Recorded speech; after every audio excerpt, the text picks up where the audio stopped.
أعوذ بالله من الشيطان الرجيم. بسم الله الرحمن الرحيم. قل هو الله أحد الله الصمد لم يلد ولم يولد ولم يكن له كفوا أحد. بسم الله الرحمن الرحيم. قل هو الله أحد الله الصمد لم يلد ولم يولد ولم يكن له كفوا أحد. بسم الله الرحمن الرحيم. قل هو الله أحد الله الصمد لم يلد ولم يولد ولم يكن له كفوا أحد. بسم الله الرحمن الرحيم. قل أعوذ برب الفلق من شر ما خلق ومن شر غاسق إذا وقب ومن شر النفثات في العقد ومن شر حاسد إذا حسد. بسم الله الرحمن الرحيم. قل أعوذ برب الفلق من شر ما خلق ومن شر غاسق إذا وقب ومن شر النفثات في العقد ومن شر حاسد إذا حسد. بسم الله الرحمن الرحيم. قل أعوذ برب الفلق من شر ما خلق ومن شر غاسق إذا وقب ومن شر النفثات في العقد ومن شر حاسد إذا حسد.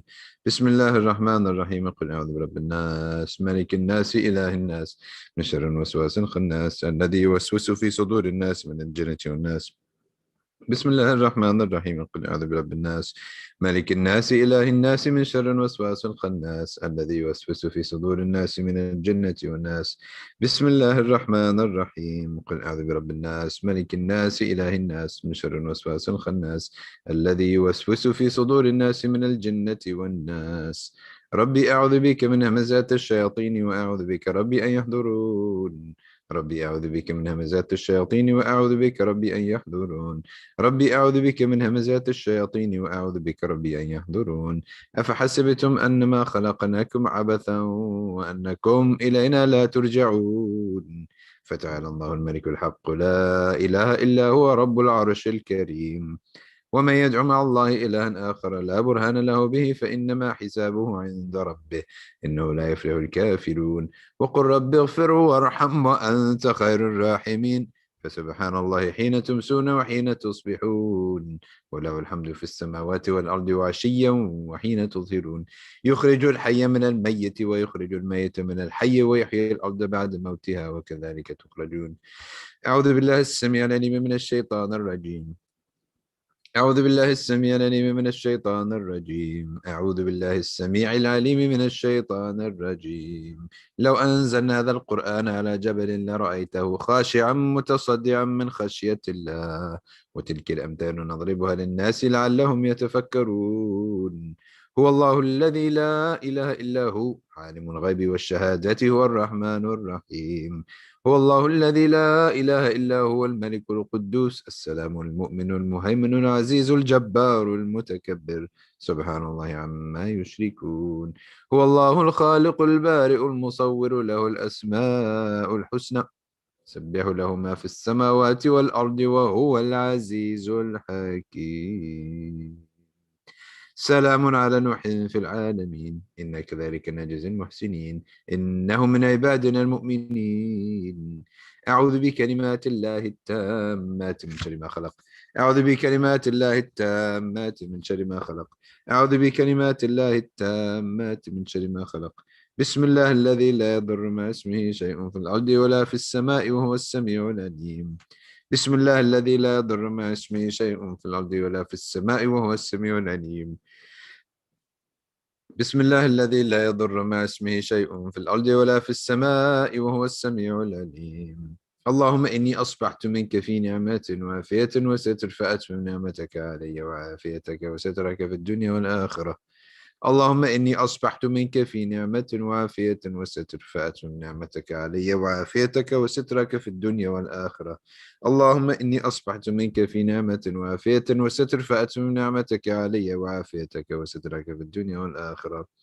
اللهم إني أصبحت أشهدك وأشهد حملة عرشك وملائكتك وجميع خلقك أنك أنت الله لا إله إلا أنت وحدك لا شريك لك وأن سيدنا محمدا عبدك ورسولك. اللهم إني أصبحت أشهدك وأشهد حملة عرشك وملائكتك وجميع خلقك أنك أنت الله لا إله إلا أنت وحدك لا شريك لك، وأن سيدنا محمدا عبدك ورسولك.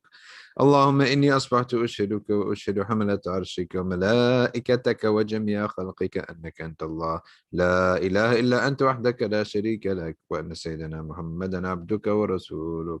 اللهم إني أصبحت أشهدك وأشهد حملة عرشك وملائكتك وجميع خلقك أنك أنت الله لا إله إلا أنت وحدك لا شريك لك، وأن سيدنا محمدا عبدك ورسولك.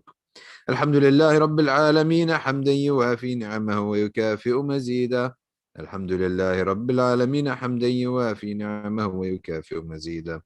الحمد لله رب العالمين حمدا يوافي نعمه ويكافئ مزيدا.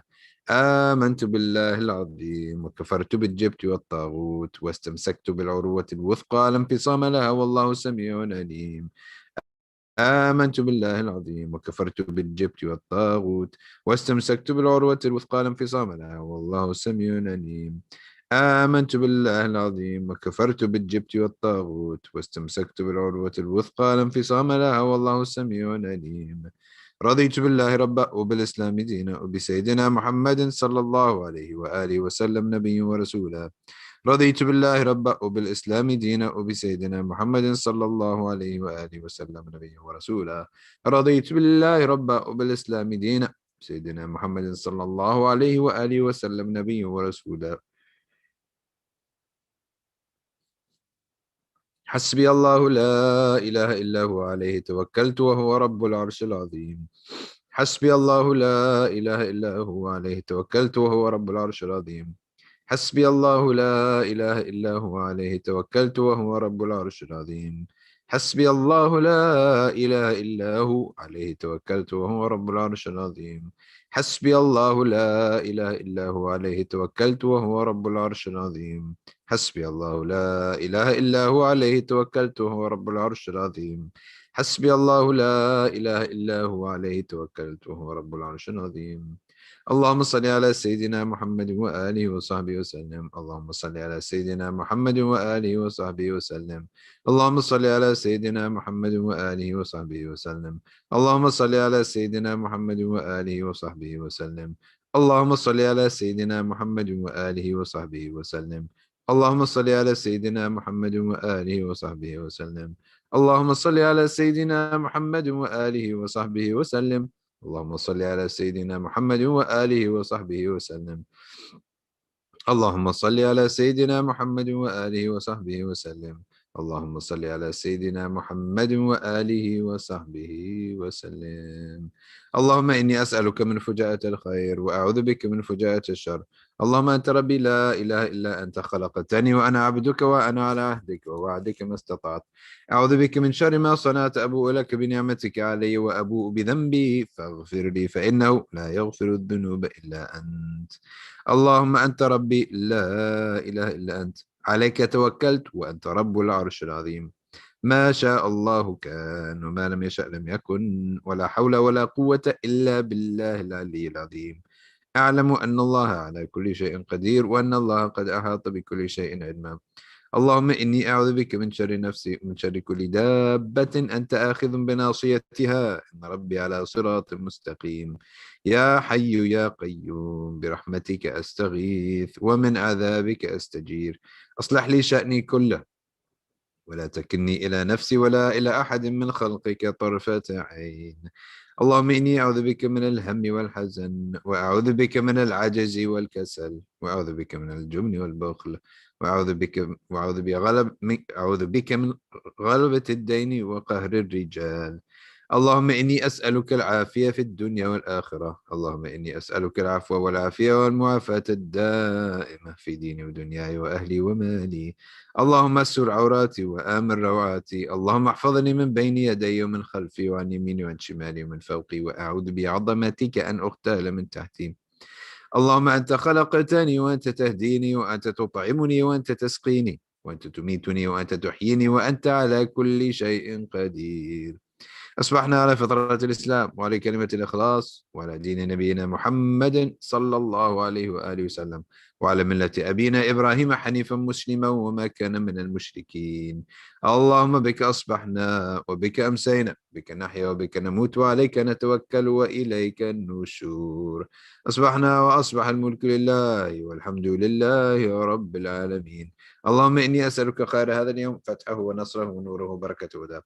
اللهم إني أسألك خير هذا اليوم وخير ما فيه وخير ما قبله وخير ما بعده، وأعوذ بك من شر هذا اليوم وشر ما فيه وشر ما قبله وشر ما بعده. اللهم ما أصبح بي من نعمة أو بأحد من خلقي فمنك وحدك لا شريك لك، فلك الحمد ولك الشكر على ذلك. سبحان الله وبحمده عدد خلقه ورضا نفسه وزنة عرشه ومداد كلماته. سبحان الله وبحمده عدد خلقه ورضا نفسه وزنة عرشه ومداد كلماته. سبحان الله وبحمده عدد خلقه ورضا نفسه وزنة عرشه ومداد كلماته. سبحان الله العظيم وبحمده عدد خلقه ورضاء نفسه وزنة عرشه ومداد كلماته. سبحان الله العظيم وبحمده عدد خلقه ورضا نفسه وزنة عرشه ومداد كلماته. سبحان الله العظيم وبحمده عدد خلقه ورضا نفسه وزنة عرشه ومداد كلماته. سبحان الله عدد ما خلق في السماء، سبحان الله عدد ما خلق في الأرض، سبحان الله عدد ما بين ذلك، سبحان الله عدد ما هو خالق. الحمد لله عدد ما خلق في السماء، الحمد لله عدد ما خلق في الأرض، الحمد لله عدد ما بين ذلك، الحمد لله عدد ما هو خالق. لا إله إلا الله عدد ما خلق في السماء، لا إله إلا الله عدد ما خلق في الأرض، لا إله إلا الله عدد ما بين ذلك، لا إله إلا الله عدد ما هو خالق. الله أكبر عدد ما خلق في السماء، الله أكبر عدد ما خلق في الأرض، الله أكبر عدد ما بين ذلك، الله أكبر عدد ما هو خالق. لا حول ولا قوة إلا بالله العلي العظيم عدد ما خلق في السماء، لا حول ولا قوة إلا بالله العلي العظيم عدد ما خلق في الأرض، لا حول ولا قوة إلا بالله العلي العظيم عدد ما بين ذلك، لا حول ولا قوة إلا بالله العلي العظيم عدد ما هو خالق. لا إله إلا الله وحده لا شريك له، له الملك وله الحمد يحيي ويميت وهو على كل شيء قدير عدد كل ذرة ألف مرة. لا إله إلا الله وحده لا شريك له، له الملك وله الحمد يحيي ويميت وهو على كل شيء قدير عدد كل ذرة ألف مرة. لا إله إلا الله وحده لا شريك له، له الملك وله الحمد يحيي ويميت وهو على كل شيء قدير عدد كل ذرة ألف مرة. اللهم صل وسلم على سيدنا محمد مفتاح باب رحمة الله عدد ما في علم الله، صلاة وسلاما دائمين بدوام ملك الله وعلى آله وصحبه عدد كل ذرة ألف مرة. اللهم صل وسلم على سيدنا محمد مفتاح باب رحمة الله عدد ما في علم الله، صلاة وسلاما دائمين بدوام ملك الله وعلى آله وصحبه عدد كل ذرة ألف مرة. اللهم صل وسلم على سيدنا محمد مفتاح باب رحمة الله عدد ما في علم الله، صلاة وسلاما دائمين بدوام ملك الله وعلى آله وصحبه عدد كل ذرة ألف مرة.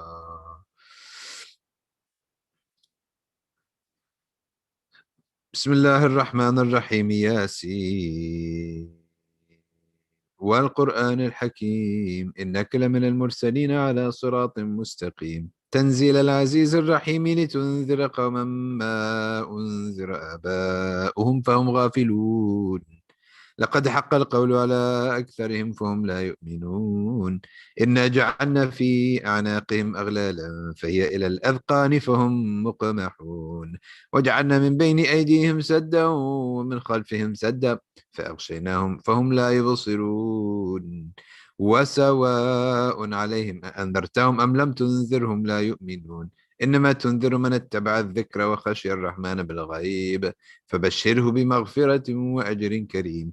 إنا نحن نحيي الموتى ونكتب ما قدموا وآثارهم وكل شيء أحصيناه في إمام مبين. واضرب لهم مثلا أصحاب القرية إذ جاءها المرسلون إذ أرسلنا إليهم اثنين فكذبوهما فعززنا بثالث فقالوا إنا إليكم مرسلون قالوا ما أنتم إلا بشر مثلنا وما أنزل الرحمن من شيء إن أنتم إلا تكذبون. قالوا ربنا يعلم إنا إليكم لمرسلون وما علينا إلا البلاغ المبين. قالوا إنا تطيرنا بكم لئن لم تنتهوا لنرجمنكم وليمسنكم منا عذاب أليم. قالوا طائركم معكم أئن ذكرتم بل أنتم قوم مسرفون. وجاء من أقصى المدينة رجل يسعى قال يا قوم اتبعوا المرسلين اتبعوا من لا يسألكم أجرا وهم مهتدون. وما لي لا أعبد الذي فطرني وإليه ترجعون. أأتخذ من دونه آلهة إن يردني الرحمن بضر لا تغني عني شفاعتهم شيئا ولا ينقذون. إني إذا لفي ضلال مبين. إني آمنت بربكم فاسمعون. قيل ادخل الجنة قال يا ليت قومي يعلمون بما غفر لي ربي وجعلني من المكرمين. وما أنزلنا على قومه من بعده من جند من السماء وما كنا منزلين إن كانت إلا صيحة واحدة فإذا هم خامدون. يا حسرة على العباد ما يأتيهم من رسول إلا كانوا به يستهزئون.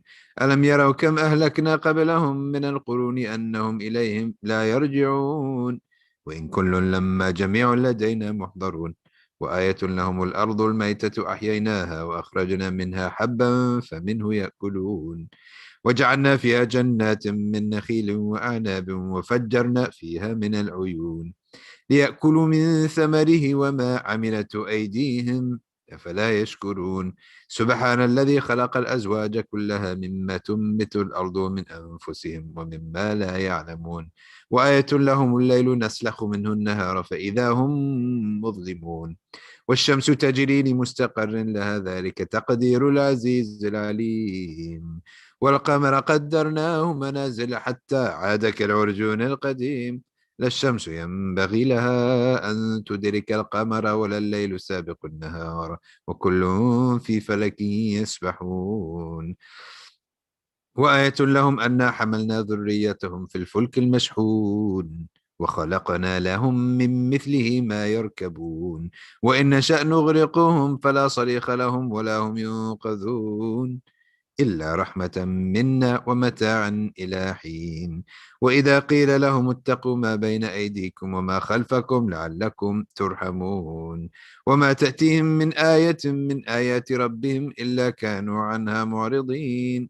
وإذا قيل لهم أنفقوا مما رزقكم الله قال الذين كفروا للذين آمنوا أنطعم من لو يشاء الله أطعمه إن أنتم إلا في ضلال مبين.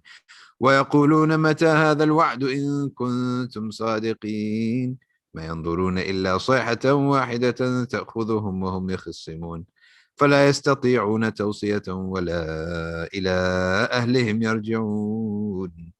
ونفخ في الصور فإذا هم من الأجداث إلى ربهم ينسلون. قالوا يا ويلنا من بعثنا من مرقدنا هذا ما وعد الرحمن وصدق المرسلون.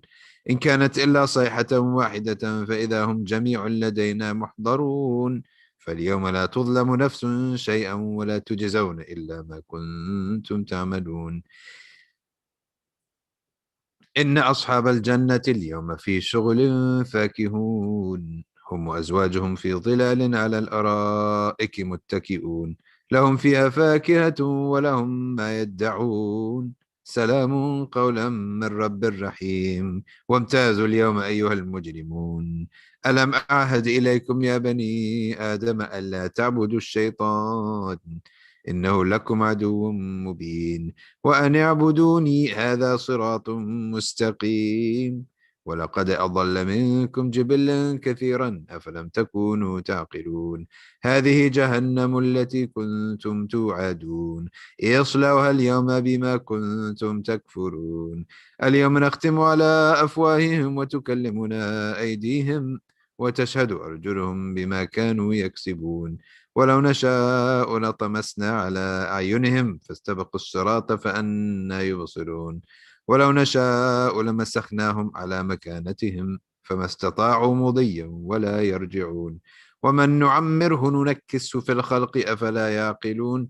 وما علمناه الشعر وما ينبغي له إن هو إلا ذكر وقرآن مبين لينذر من كان حيا ويحق القول على الكافرين أولم يروا أنا خلقنا لهم مما عملت أيدينا أنعاما فهم لها مالكون وذللناها لهم فمنها ركوبهم ومنها يأكلون ولهم فيها منافع ومشارب أفلا يشكرون واتخذوا من دون الله آلهة لعلهم ينصرون لا يستطيعون نصرهم وهم لهم جند محضرون فلا يحزنك قولهم إنا نعلم ما يسرون وما يعلنون أولم يرى الإنسان أنا خلقناه من نطفة فإذا هو خصيم مبين وضرب لنا مثلا ونسي خلقه قال من يحيي العظام وهي رميم قل يحييها الذي أنشأها أول مرة وهو بكل خلق عليم الذي جعل لكم من الشجر الأخضر نارا فإذا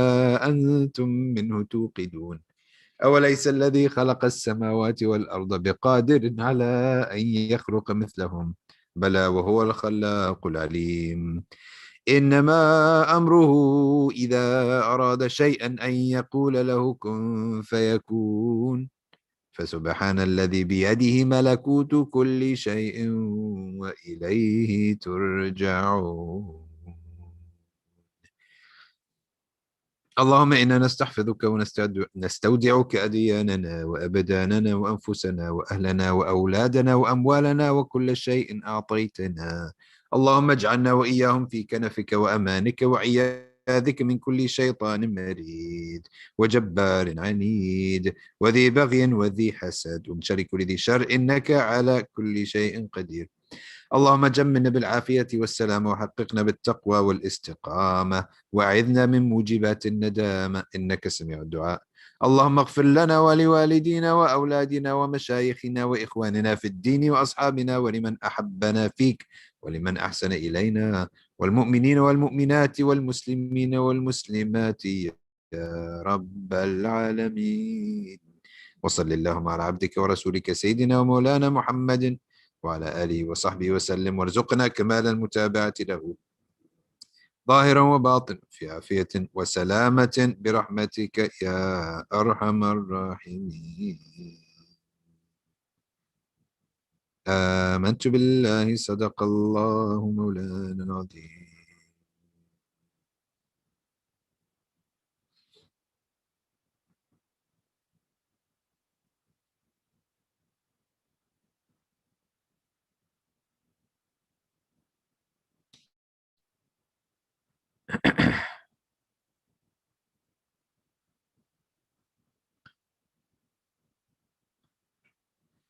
بسم الله الرحمن الرحيم الحمد لله والصلاة والسلام على رسول الله وعلى آله وصحبه ومن والاه.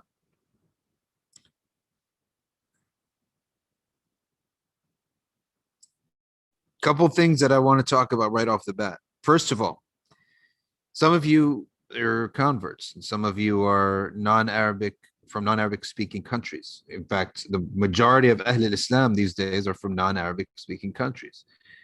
If you're a convert, you've done something extremely bold, and that is take on another religion, join another community completely. Not easy to do what you've done. But some people, they do the hard thing and they don't do the easier thing that makes the hard thing easy. So you've done something hard. There's now something easier for you to do. It's actually easier. You might not think it's easier, but it is easier. That will make this big step of yours much easier. And that is namely learning Arabic. And when I would look at the awrad is the plural of wird. You see this word here on the screen, al-wird, al-latif, which means the gentle or the subtle wird. Wird, what is a wird? A wird in the terms of the meaning of the word by itself in the Arabic grammar or in the Arabic dictionary, it means the place that you go for every day for water. It's a watering hole or a well, right? A place you go for all the time for water. Since then, they've taken it as anything that you do repeatedly every day. at a scheduled time. That's what, and for our purposes, it's any dhikr that you do, or any good deed that you do every single week or as a scheduled time, every single day. Okay, it's called a wird. This wird is so important for several reasons. And one of the things that I want to share with the people who are non-Arabic speakers or that are converts, you can learn Arabic just from the awrad. And we have it on safinasadi.org/wird with a lowercase w. This wird al-latif, if you repeat it and you read it every day, but also every once in a while you give it some time and you try to analyze one or two lines or one or two words, you start realizing, well, what does al-falaq mean? Like the daybreak. Or لو أنزلنا هذا القرآن على جبل. What does that phrase mean? You're saying it every day. By saying it every day, you're going to learn one word here, one word there.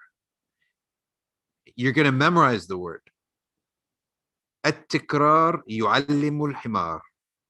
Repetition will teach a donkey. This is the lowest common denominator of educational methodologies. Because firstly, you're going to remember the word. You're going to hear it somewhere else.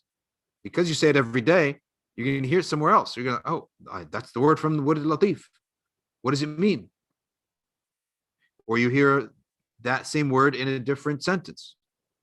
And you're like, oh, that word, well, I know that in the Wird, anzalna means we sent down. So nazala must mean something similar to that. Now you're starting to learn tasrif. Tasrif is how verbs change. Right? So you can learn Arabic. You can learn a lot of Arabic just from focusing on this word. You're saying it every day anyway. You believe in it. It's not just a piece of literature. And what I've noticed is that people who have a religion and their language is associated with their religion, they learn Arabic or that language so much faster than anybody else because they have a greater motive.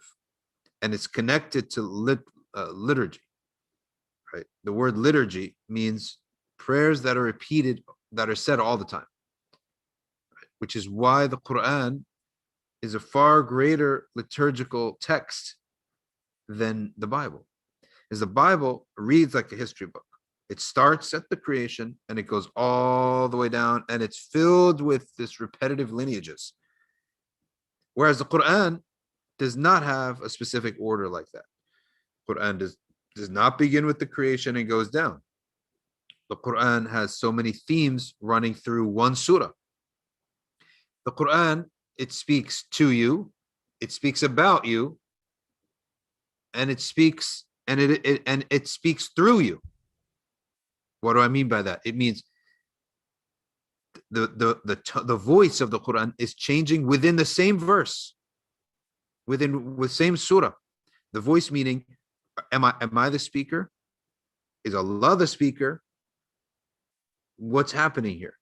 And this is called iltifat, which means the voice change.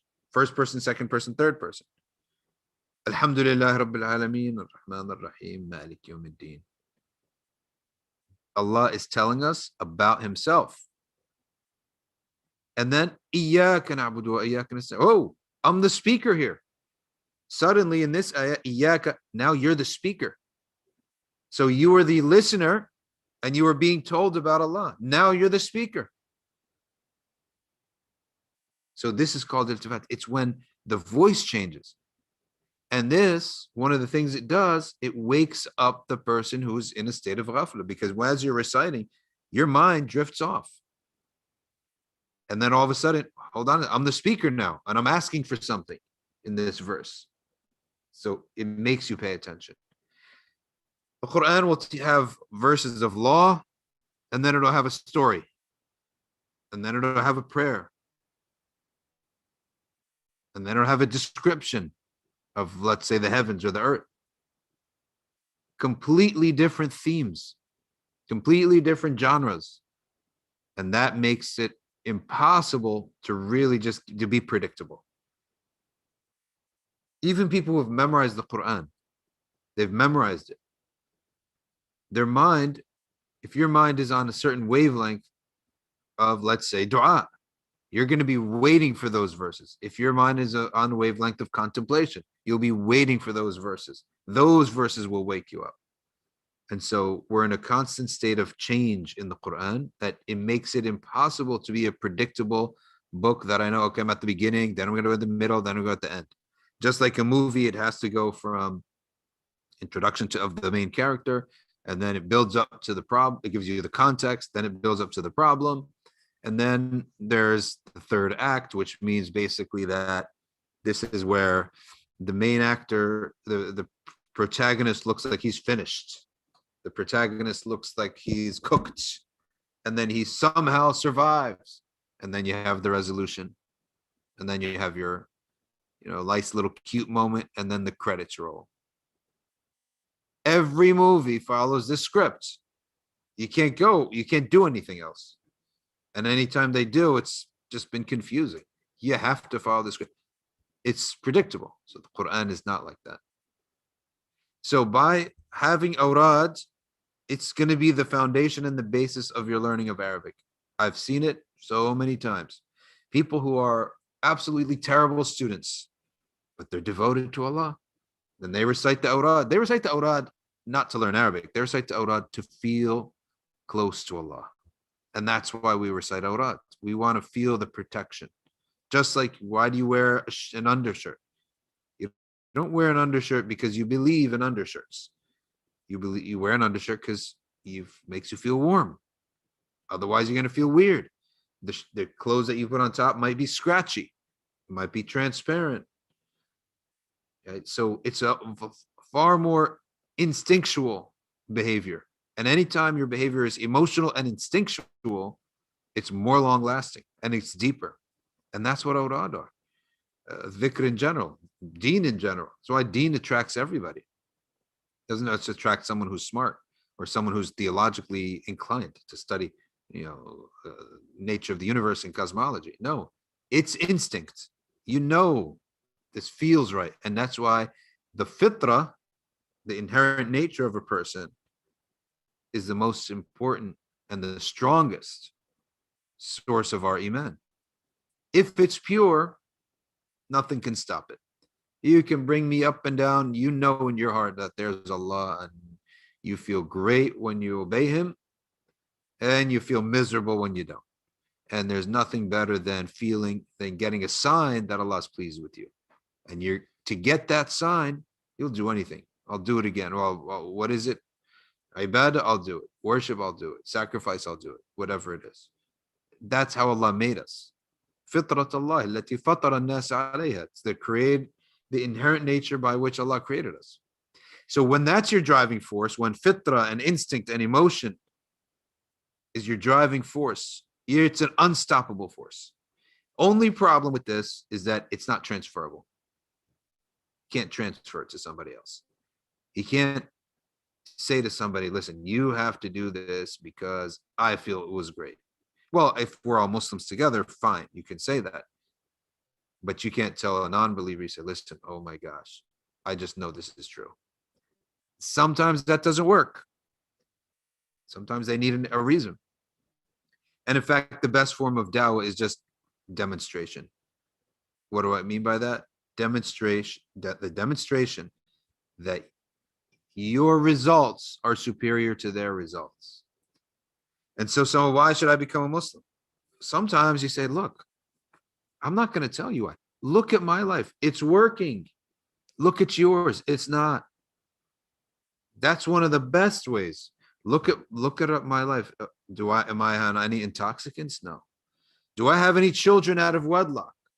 You have children that they don't know who their dad is, or they don't know who their father is, or they don't know who their whatever. No. Do I have massive amounts of credit card debt that's destroyed my life? No. Do I have a gambling problem? No. Am I alone and miserable and a lonely loner? and I have no friends, and forget a romantic attachment or marriage. Forget marriage. Marriage. I don't even have friends. No.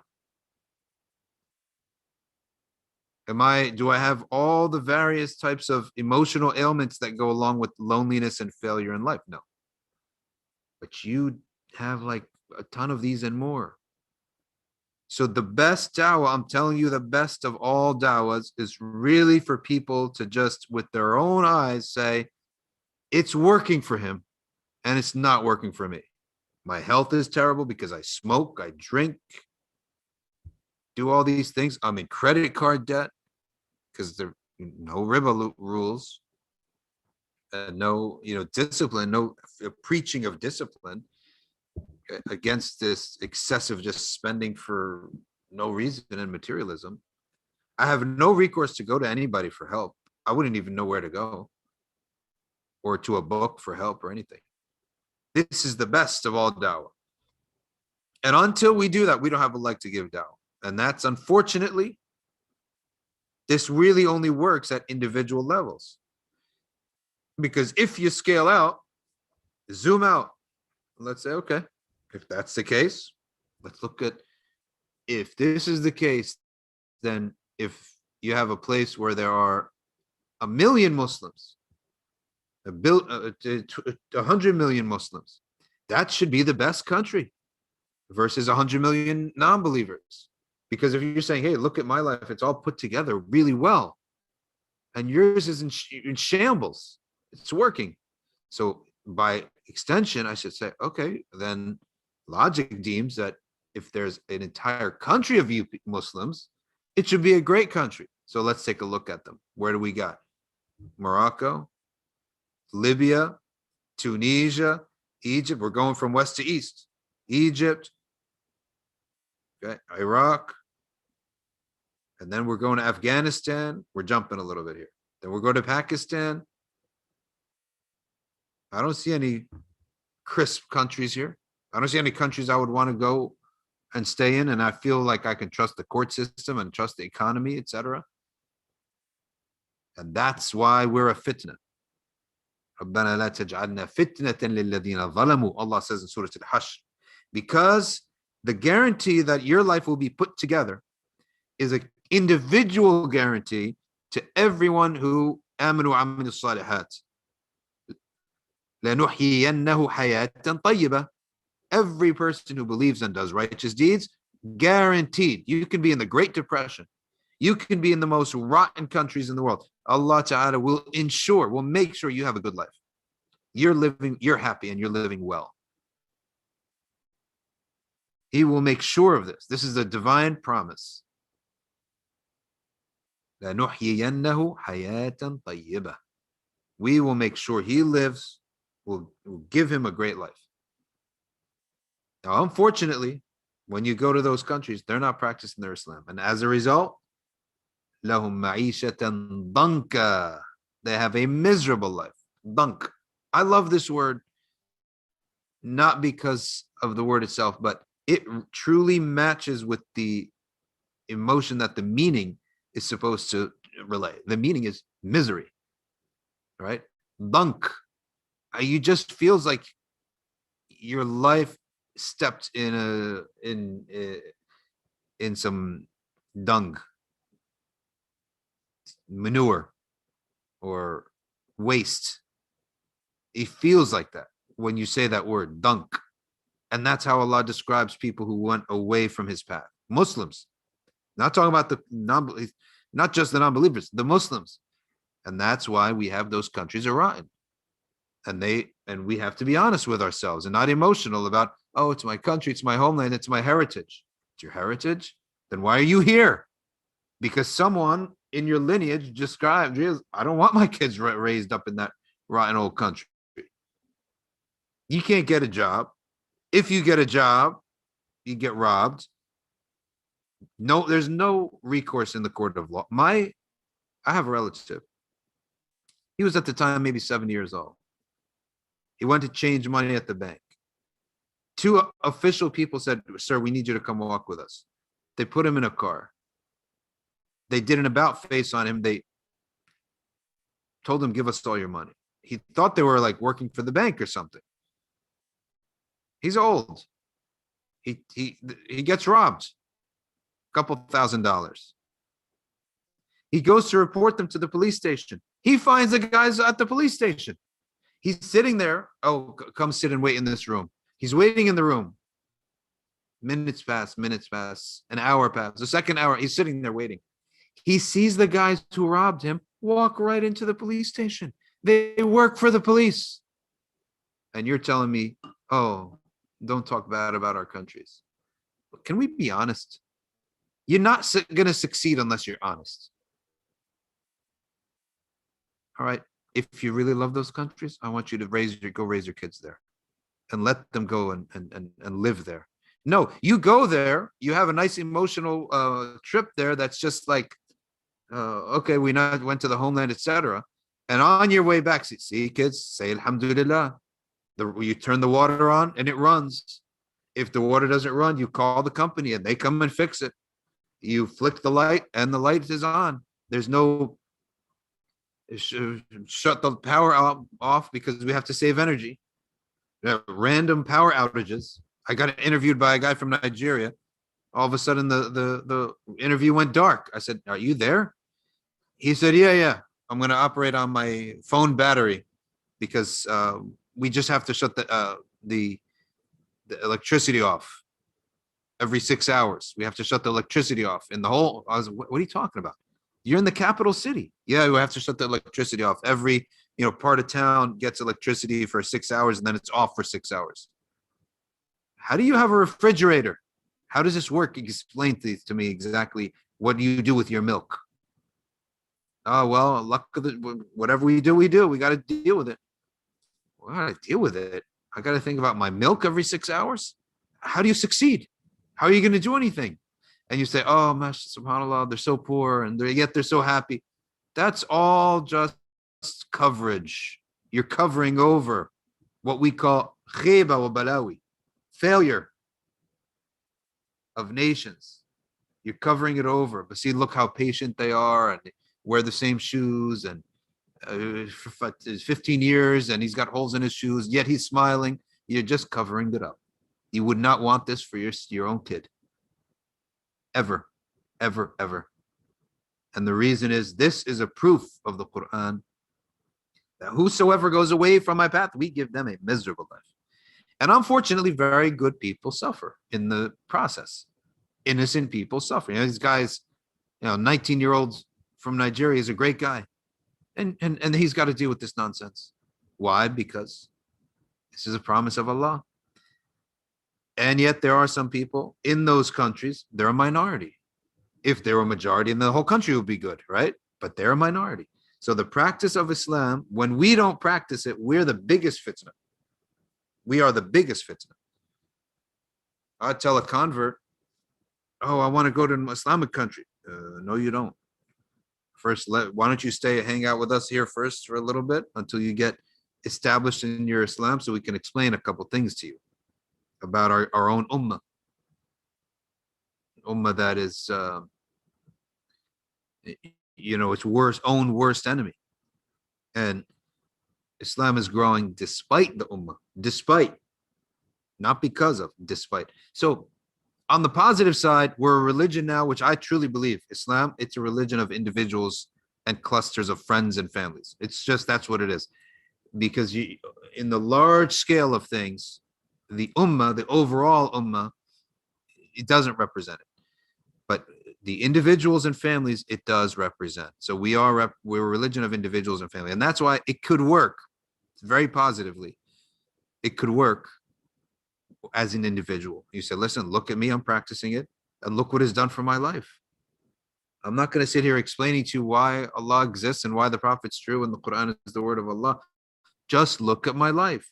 And that's how people make decisions.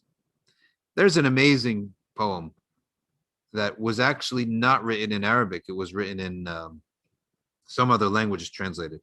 It was about I don't know what she was exactly. The Egyptians have always had mixed races coming in, ethnicities. So the Romans at one point, they came in, they ruled. And the Romans, of course, we know that There's the Western Roman Empire and the Eastern Roman Empire. After the Germanic people conquered the Western Roman Empire, and they just, destroyed it essentially. The Roman emperors, they moved east and they created New Rome.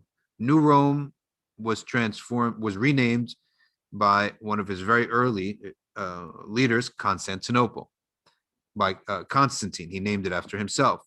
Constantine is from the lineages of the Western Roman emperors, the Rome that we know in Italy. They moved east. Constantine renames New Rome into Constantinople. Constantinople then has Anatolia, all of Anatolia, which is in modern day Turkey, as its land, and it expands, takes Jerusalem. They go and take Egypt, and they rule Egypt. They rule Egypt and Syria and Jerusalem. These are Arum. Okay, we call them in history the Byzantines. The Byzantines, Byzantium is the name of their empire. Constantinople is the capital city, Al-Qustantiniya in Arabic. All right, so the Egyptian people they were mixed because the soldiers came in, married, remarried, blah, blah, blah. So the Egyptian people are now mixed up now. Had already been mixed with the Greeks because the Alexander the Great came down and Julius Caesar came down after him, the Romans, the Western Romans. So Egypt was really a place that is so mixed with different blood. And that's why it's so hard to say who was actually what. Whereas if you go into the middle of Persia, you can say that's a Persian person because it wasn't as mixed as Egypt was. So Egypt completely mixed up a racial and ethnic group. In any event, there's a poem. And someone once had shown me this poem. A woman, a young lady, she may be 20 years old, 23 years old. She's looking out the window and she has fallen in love with who? With Amr ibn al-As. Because they're stationed there, and where Amr ibn al-As prays is right. She can see it from her window. And she describes that his canine tooth is a little bit crooked and she's fallen in love. Why did she fall in love? Because he's a winner. People like winners. People like people who got it together. Her fathers got defeated. Her people were defeated. And the kids really quickly. I'm not going to have my lot with the losers. I want to be with the winners. And she enters Islam. And it's a long ballad, right? Of how she loves, because she becomes Muslim and she's tabi, but in the beginning, she's just a regular person. Then they don't necessarily they're not going to observe the exact Islamic etiquettes. So she's writing a poem how she fell in love with Amr ibn al-As. And the Arabs, they came in, they're dressing like this and they're doing that. And we've never seen this before and blah, blah, blah. Right? Why? Because people like winners. So you look at the individual level, you will be a winner because that's a divine promise. But don't expect the entire ummah to follow suit. So that's why our religion right now is a religion of individuals and clusters. And that's the best dawah. Right? So in that was the first thing that I wanted to say. Right? We really had to do with Arabic. How we got into the other subject, I don't even know. But now we're going to go to a completely another subject. We're way all over the place today. But maybe that's the fun of it, isn't it? I'm laughing what I'm reading, the news story that I'm reading today. I'm laughing because I was watching a Shafi'i scholar. Right. And what I'm about to say is merely informative. It's not a fatwa. It's merely informative. A Shafi'i scholar was asked about Bitcoin. And he said, no, it's 100% haram. Now, most of the scholars, they don't say that. But why did he say it's haram? He said it's haram because there is no way for you to get your rights. No government is involved in this. It's completely online, right? You can't get your rights. And so in the Shafi'i school, according to this scholar, a currency is only a currency if a government which will support you in court signs it off as a currency.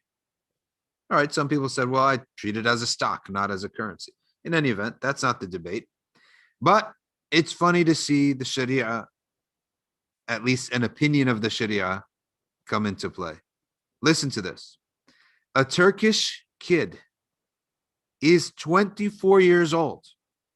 24 years old. Created Zitcoin. He created Zitcoin, a cryptocurrency. He created it. He's a computer programmer. He created his own cryptocurrency. He got 400,000 users to buy into his Zitcoin, producing for himself a whopping $24 million from 400,000 people who bought his cryptocurrency. $24 million. What does the kid do? The kid up and shuts down the entire website and disappears with $24 million. And you say, what a thief. And let's find him. And they're tracking him down. He's wanted. But here's the problem. They don't know exactly what crime he committed. This is hilarious. Because you and I, our gut instinct said, oh, he robbed them. Wait a second. I sold you a Zitcoin.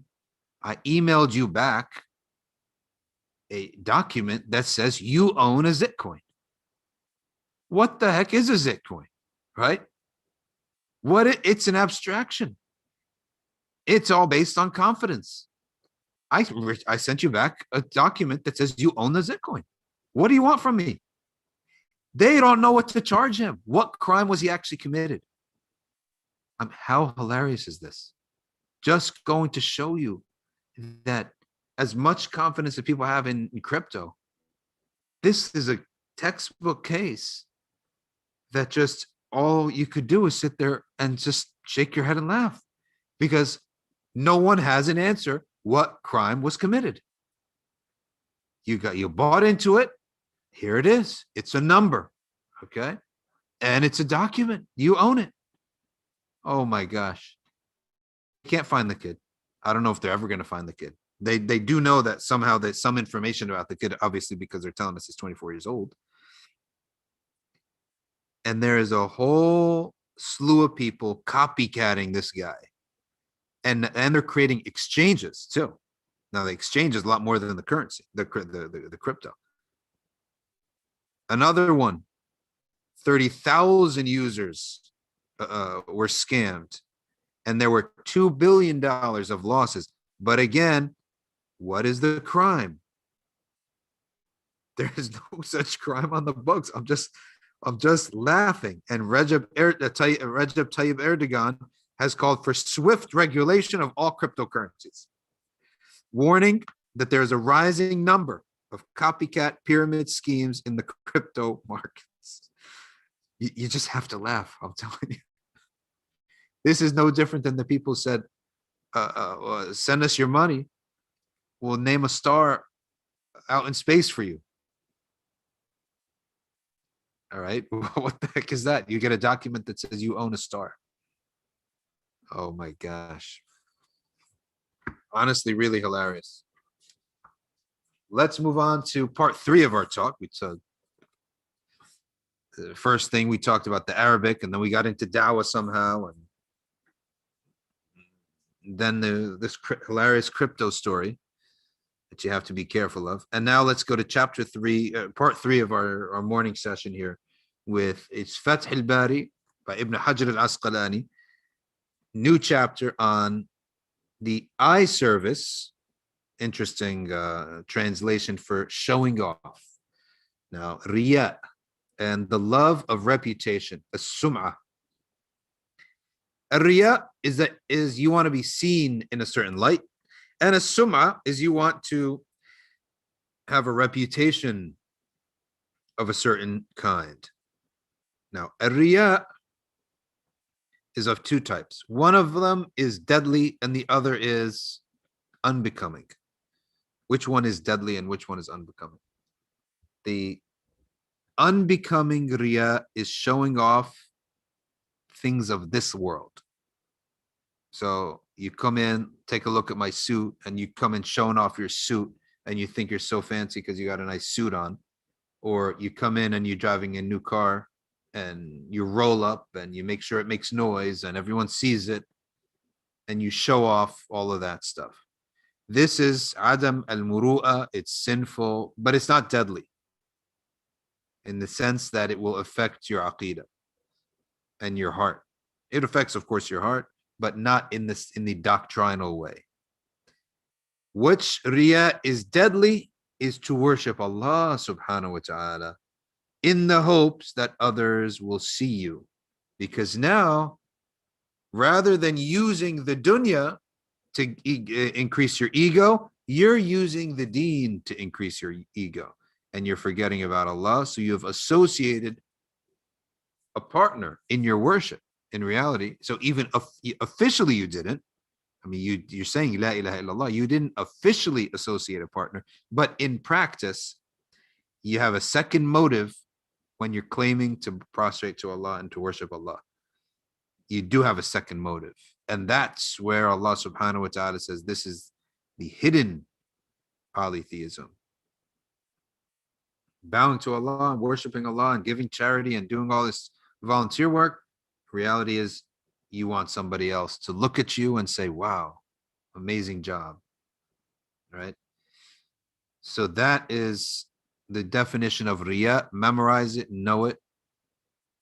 You have someone, sometimes youth, they start becoming handsome or beautiful at the age of like 18 and 19, and they really think they're hot stuff. Of course, they don't realize that in 3 decades, you're not going to be such hot stuff. But they think that they're hot stuff. And they walk around really having ujub. So they're using the dunya to increase themselves and their feelings about themselves. We say that this is the lesser riya. This is not deadly riya. This is merely sinful, or it is not appropriate for a Muslim to do. Showing off, using the dunya to elevate their reputation. But using the deen to elevate your reputation, now you're entering into the levels of hypocrisy. And that's the problem. So that's called riya. Then you have as-sum'a, which is the reputation. And of course, we have to have a good reputation. I mean, we don't do certain things just to protect your reputation. Like what? For example, certain parts of town you don't go to because if someone was to see you there, they may think you're doing something bad. That's called a sum'a. A man and a woman are never seen in a car alone if they're not related or directly related or married. Why? Because people might start a rumor and your reputation is lost. Right? So reputation is something extremely important for us. However, to worship Allah and to write books and to try to do all sorts of dini stuff just for the sake of people talking about you, this is the same as riya, except it's a different form.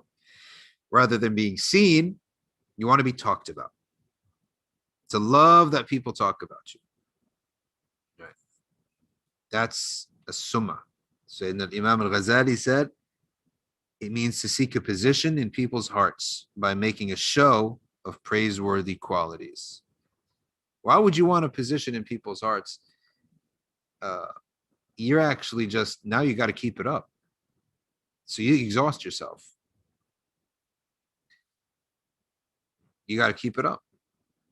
And people change. So keeping the crowd happy is a big headache. Ibn Abd Salam says, eye service or riya is to act for other than Allah, while a sum'a, right, is to speak about your acts to others. Right? So a sum'a is that you drop a little point here that I pray tahajjud. SubhanAllah, I woke up for tahajjud last night. Right? Wait a second. Is this a teaching lesson here? Why are you telling me this? Why don't I need to know this? This is sunnah. You want us to all know that you pray tahajjud? You're going to lose your reward now. That's what's going to happen to you. Now you're going to lose your reward because you spoke of it. Why would you speak of it? Now, if you're speaking of it as a way of encouraging people, then that may be something different. And that may be acceptable, right? But even that, you have to tread carefully so that you don't lose your reward. All right. Short section. Next section, he says, because that was such a short section. Next section, the one who struggles against his ego for the obedience of Allah subhanahu wa ta'ala. Very important. Struggle. And the first thing you're going to struggle against is riya and sum'ah. So you're going to have to worship Allah, worship very well, but when you walk out the door of your house, nobody knows and nobody cares. And your ego will have an issue with that because, hey, I'm putting all this effort. Where's my reward? At least the Muslims should start respecting me a lot more. And if they don't, I'm going to start dropping it. Oh, I'm fasting. Oh, I'm doing dhikr. I got my beads out. Blah, blah, blah. Okay. Make sure that everyone knows. No. Your tawheed needs to be strengthened a little bit and get your reward from Allah. What do you want your reward from people for? Okay. It's one of the things that they say that if you pray tahajjud or you're doing really well in Islam, like in ibadah and avoiding sins, then you enter a room of Muslims and you expect a reaction. You expect to be treated differently. That is one of the signs that the heart is not pure from riya and sum'ah. So mujahada is struggling against this. You know what? We'll take the whole section on mujahada tomorrow because let's keep the focus on riya and sum'ah. If you bring too many things up, then the things that you did bring up loses their they get lost in the shuffle. So we'll do mujahada tomorrow. Let's now turn to the live chat. We're not going to stay too long on the live chat because we wanted to keep these sessions a little bit more brief than the longer sessions that we've had in the past. Sometimes we were going up to 6:30. So let's take a look here at our live chat. All right, here we go. Many of you saying salam and wa alaikum assalam to everyone here. Inshallah. So Nazli says there are two wirds, one for the morning and one for the evening. Yes, that's correct, on the Sufyan Saidi website. Can they be done at other times during the day? All right, the timing. The wird of the morning, what is the morning? The morning is from Fajr, after Salat al-Fajr, up before the adhan of Dhuhr. We call that the morning. And the evening is anytime after you pray Salat al-Asr, and now you're starting to await the evening until you go to bed. So the Ratib has a big area of time.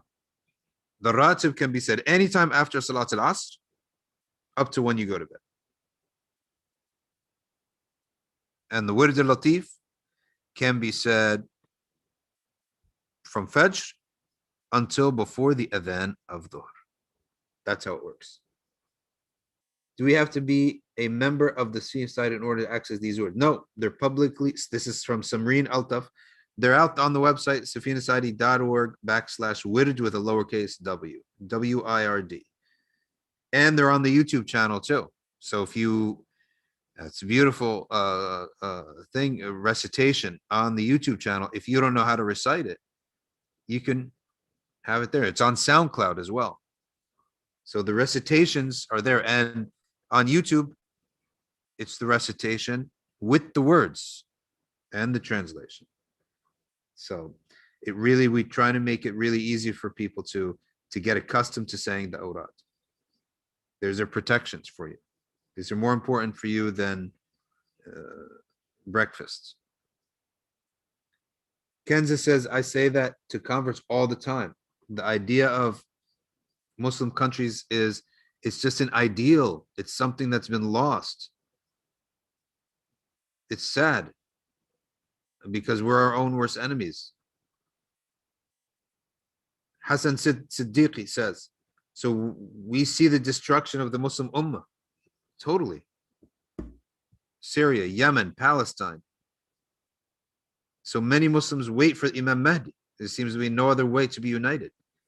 For sure, the only way of unity will be, I mean, we could put our efforts, but our belief, we do believe in something called Al-Imam al-Mahdi. He was the guided Imam at the end of time. He is the one who will unite the Ummah. Although we should put the effort in to try to unite. How are you going to unite an Ummah? You can't even unite your own family. You can't even, I mean, is there a family out there that is, I'm not talking about the nuclear family. There are a lot of pious nuclear family members, like the family, like mother, father, and the kids are all mashallah. There's a lot of that. But are you going to tell me that there's a family out there where all the cousins and all the aunts and all the uncles, everyone is on the same page in terms of the deen and like that? I doubt it. I highly doubt it. Every time, when every one of us has an extended family member that's way off the deep end. I have extended members of the atheists. Atheists, I'm telling you. So all the talk about the country level, well, can you get it at the tribal level, at the family level first? Prove it, and then you get it on the country level. If you could do that, then I'll buy into your organization and I'll join you. But so we have to work in our direct circles, and that's the best way to do it, right? But we do believe that we have to put in that effort, and we do believe that it's going to eventually happen by Imam al-Mahdi. And it's not going to be by inspiration. It's going to be by force. Imam al-Mahdi doesn't operate by inspiration. He doesn't operate by convincing the Arabs and then the Persians and then the Turks. No, he doesn't convince. It's war. When he comes, his sword, in other words, he comes and he fights. The first people that fight him are the Arabs. He fights them back and he subdues them. The only people who join him willingly are the people of Khurasan, which are Afghanistan, the Afghanis. They're known as the people of Khurasan. They join him willingly. The Arabs fight him. The Iraqis fight him. The Syrians fight him. He fights all of them and he conquers them. He then moves to Persia. He defeats them. He then goes to Turkey. They resist him, but then they submit to him without a fight. And when you have Turkey, what's known as Iran today, Syria, Iraq, and all the Arab countries under one banner, you're going to have a fight in this world. That's for sure. And that's what we call al-malhama al-kubra. Because once that happens, and then what do they do with all that energy? They look to Europe. They look to Europe. That's what Imam al-Mahdi does. He said, all right, let's go to Europe. And they do, and they succeed. And they're shoveling gold from the Vatican. That's when Ad-Dajjal comes out shortly thereafter. And Al-Malhama Al-Kubra, which is the great slaughter, that Imam al-Mahdi is fought so badly. He is fought so badly. Some people say that 6 of 7 Muslims are killed. He is fought so badly, and there's nothing that they could do about it. This is called the Great Slaughter, Al-Malham Al-Kubra, and that is only brought to an end upon the descent of Sayyidina Isa ibn Maryam. And he operates by miracle, and they're no longer able to slaughter the Muslims the way that they're described in what's known as Al-Malham al-Kubra. It's a great war on both sides. It's not just one way. It's a great war on both sides. But Imam Mahdi and the Muslims are on such a heavy receiving side of the violence until Sayyidina Isa bin Maryam brings that to an end. And then after that, there are no enemies. There are non-believers, but they're of insignificant portion. And Sayyidina Isa bin Maryam travels the world. He doesn't stop. He travels the world spreading the truth. Until another group of mysterious people called Gog and Magog, Ya'juj and Ma'juj, they come out onto the earth, and Sayyidina Isa is not given power over them. So he must take the believers and flee to the tops of mountains for protection. Once Ya'juj and Ma'juj, they come, and that whole scene is done, and they kill so many people, and they consume so much of the earth, and then they all die from a sickness, and then the rain comes and washes their bodies away. Once all of that is done, then the Muslims come down, and that is the most peaceful time in the history of the earth. That's what even the Christians, when they talk about like 1,000 years of peace, well, we don't say it's 1,000 years, but we say that it is the great peace where there is no conflict now. There's no conflict. There's no one to stand up against Sayyidina Isa. It doesn't mean that they're not non-believers, but they won't be standing up against him. The great fitan, tribulations of the world, will be over. And this is where the Prophet ﷺ said, the earth has one last hurrah of all of its blessings. So the earth comes out, and one watermelon could feed a tribe, the Prophet said. One pomegranate can feed a family. And no one will fear anything. Even the lions will have their fill, and they won't bother the humans, right? Like the wild beasts, in other words, won't bother people. This is the greatest time, and this time Sayyidina Isa settles, and he settles in Al-Madinah Al-Munawwara, and the Muslims live there, in a great time of peace, which only lasts a few years. And then Allah Ta'ala sends a very light breeze. And that light breeze involves the death, the very light, slow and peaceful, very peaceful and painless death of that generation, of all of Sayyidina Isa and his companions. And it will be quick, and it will be in its own unique way, and that will be it. There's no more. Then Allah Ta'ala lifts Iman from the earth. There are no believers left on the earth. There's no Islam, no Iman, no nothing left on the earth. The Quran is lifted, which means that maybe in this world it becomes lost. If the Quran is lifted, and so there is nothing left. And the remaining people on the earth that are left are just the worst of the world, because there's no guidance anymore. And the judgment happens upon them. The day of judgment, the end of life happens upon them. Let's go back to the Q&A session here. Riyad Muhammad says, Assalamu alaikum. Tough luck on coming third in the competition. I won top 4. I was top 4 in the food competition. So I won. And of course, Alicia won number 1. She was first place, but I won the food competition. Show me one other guy in his first time cooking a dinner food, me and Adil, in our first time cooking a dinner food, we got top 4.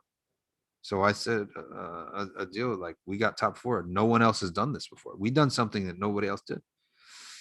So top 4. All right, let's see what else we have here. Bismillah.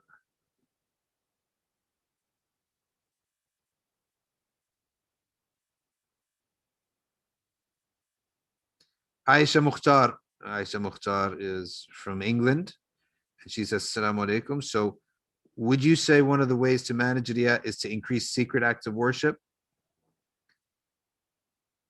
That's definitely one way to do it. Increase secret amount of worship and enjoy that being something between you and Allah. No one's going to get you anything. That's the thing that we have to understand.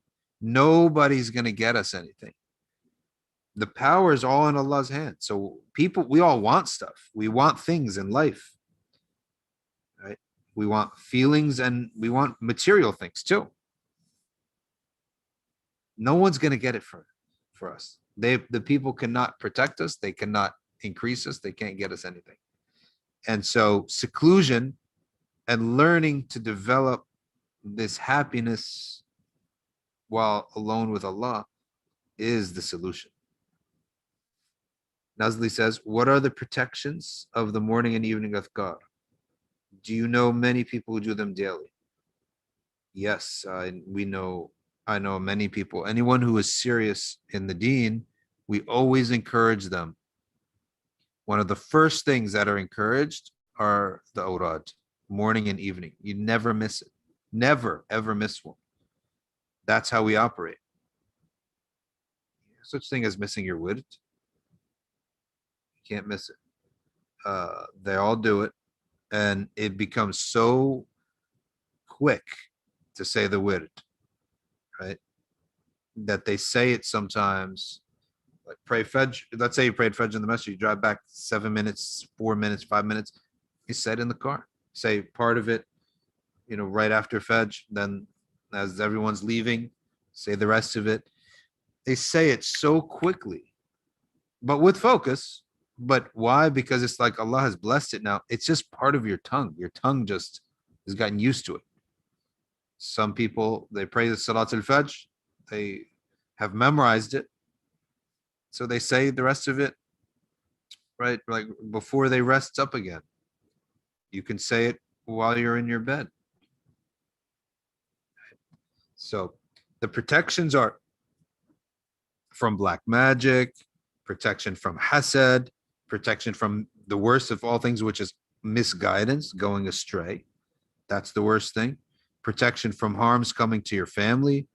It's almost as if you put an umbrella wrapping around yourself. And now someone says, well, I say the word.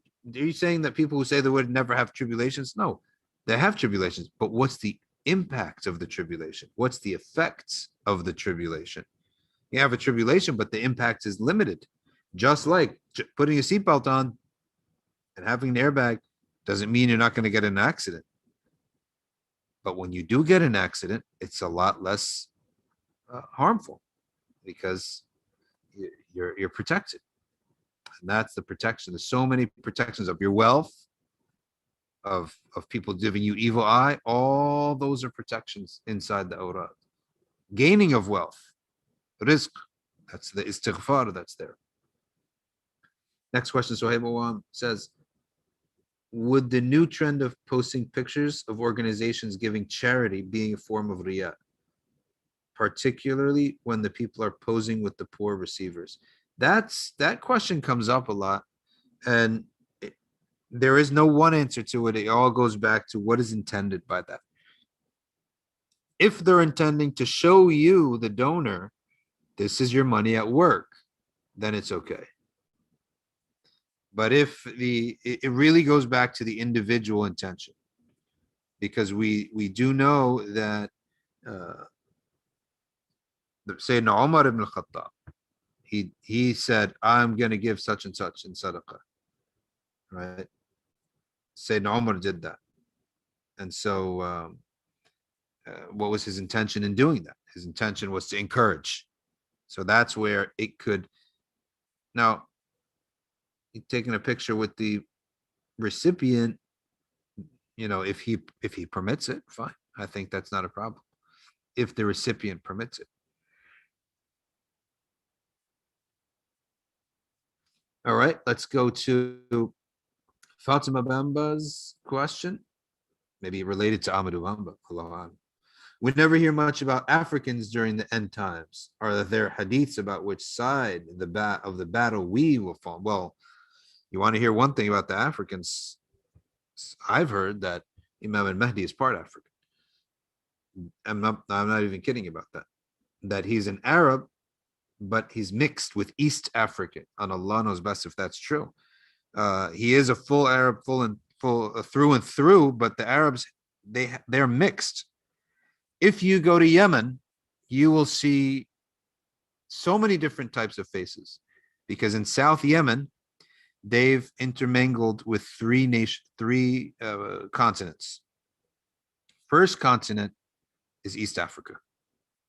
And there's a whole lineage called the Habshis, because they intermarried with the East Africans. The second continent is Western India. A lot of the Yemenis, they went to Western India, they intermarried, and those people come back to Yemen, so they go back and forth. The third group is Indonesia. They traveled for trade down to Indonesia, and so they intermarried there. No one intermarries more than the Yemenis. They are very open about intermarrying. So they intermarried with these three groups. If you go anywhere along the western coast of the Arabian Peninsula, you'll see a lot of interaction with East Africa.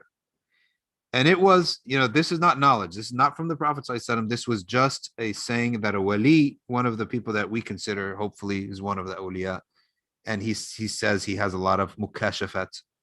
He says that the Imam al-Mahdi is very dark because he's intermarried, or his lineage has mothers from East Africa. Allahu Alam if that's any truth to that. But if you're asking about that, since you said, well, where are the Africans? Likewise, no mention of North African either, right? So like certain countries are mentioned. Even India is mentioned that the Imam Sayyidina Isa ibn Maryam has a huge battle there called the Ghazwat al-Hind. And that battle, that's not just going to be with humans, that's going to be with all the jinn that's in India. Because the jinn are running that part of the world. That's true. They run that part of the world. No mention of China, no mention of North America, Central America, South America. Why? Allah Alam, the stories about them are brief, and why they're not mentioned, Allah knows best.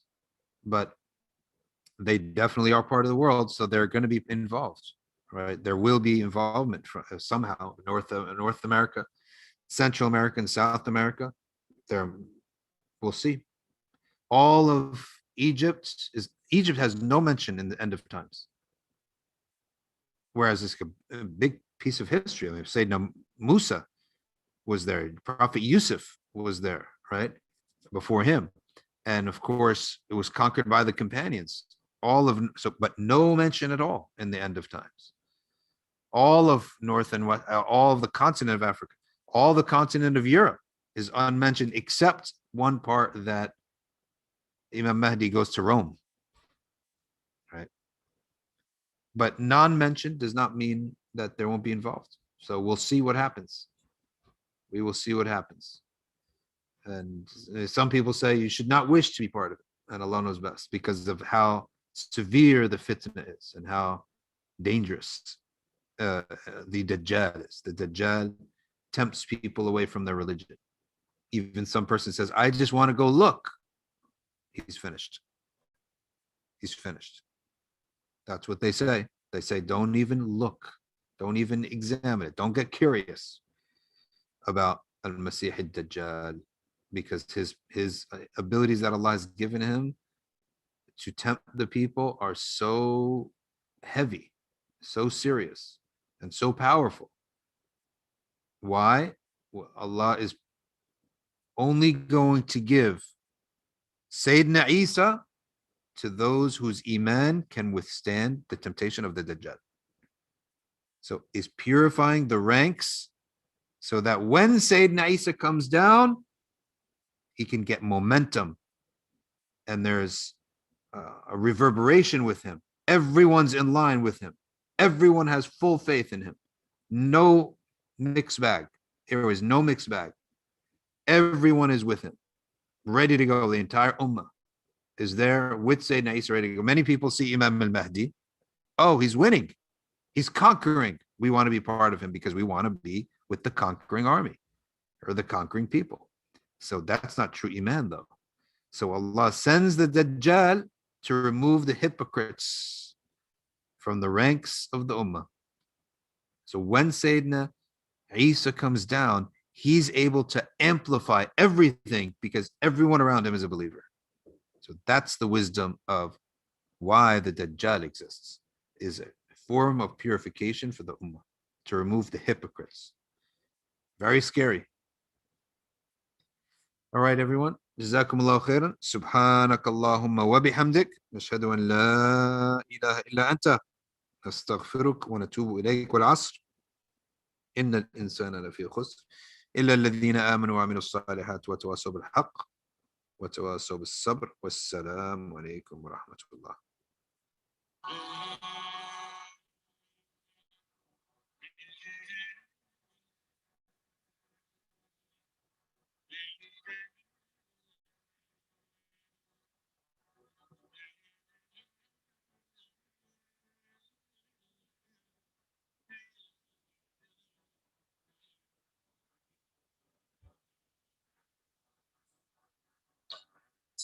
باب الرجاء والناس قد رقدوا وبت أشكو إلى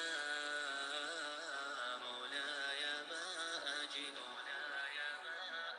طرقت باب الرجاء والناس قد رقدوا وبت أشكو إلى مولاي ما أجد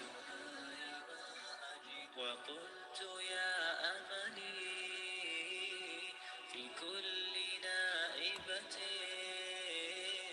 ومن عليه لكاشف الضر أعتمد أشكو إليك أمورا أنت تعرفها ملي على حملها صبر